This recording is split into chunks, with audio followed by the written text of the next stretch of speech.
Hi, today we're going to read Mystery in Bugtown.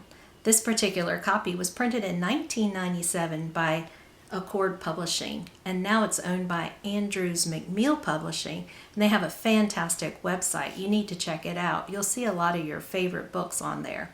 They kindly gave me permission to read this book today, so here we go. Let's get started. This is Mystery in Bugtown. This one was written by William Boniface and illustrated by Jim Harris. One night I peeked in through the hedge and saw the insects ball, the grandest party of the year from bugs, both big and small. The moths and roaches, flies and ants all danced around the square, not knowing Bugtown's biggest night held danger in the air. When in the middle of the ball they heard a ghastly sound, and Charlie Roach, a 2-bit hood, came plunging towards the ground. He'd fallen from the tree above, or was it he was pushed? Regardless of what made him fall, the poor bug had been squished. Police Chief Slug was first on hand to view the flattened mess. "This bug's alive but needs some help," he said with great distress.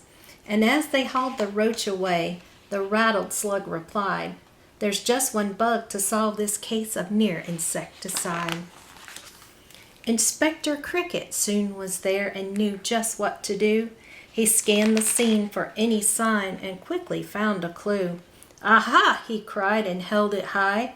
The crowd began to shove to get a look at what he'd found, one solitary glove. His first stop was the boarding house where Charlie had a room to chat with old Miss Ladybug, who leaned upon her broom. "I'm not at all surprised he's hurt," she said with no lament. "His friends were thieves, and that's not all. He owes me too much rent." He next went to a local thug, an ant named Ferdinand, and caught him coming in from a job, a safe in either hand. "I don't know nothing about the roach," he said defensively, "but see no Pete, the local fence, can tell you more than me."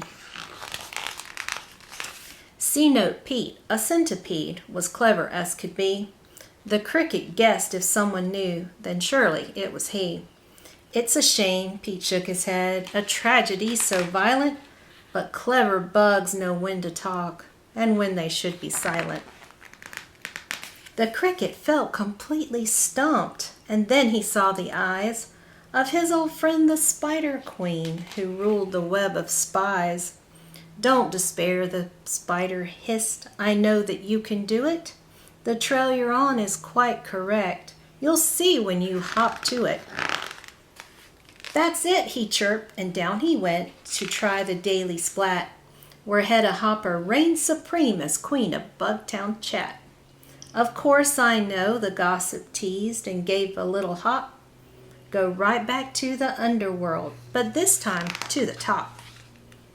The Mantis brothers stood the guard for Bugtown's biggest crook, and did their best to bar the door when Cricket came to look. "Step aside," the lawman warned, "don't try to block my way. And if your boss is guilty, boys, you better start to pray." He found the big boss in the hall, a guard on either side. His girlfriend Katie stood behind and tried her best to hide. "I know the reason that you're here," the boss said with a frown. "That roach made bug eyes at my girl, but I didn't take him down." "It wasn't you," the cricket said, and pulled his handcuffs out. "But someone else took their revenge, and now I have no doubt. So don't pretend you still don't know, or that the answer's hid. For when you see who's short a glove, it's clear that Katie did." This is one of my favorite books. I enjoy it so much because of the eyeballs that roll around front and back, and then if you lay the book down and look at it, the bugs stare right at you. It's really fun.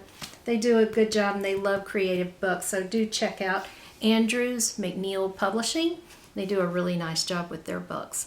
Thank you for joining me. I hope to see you next time.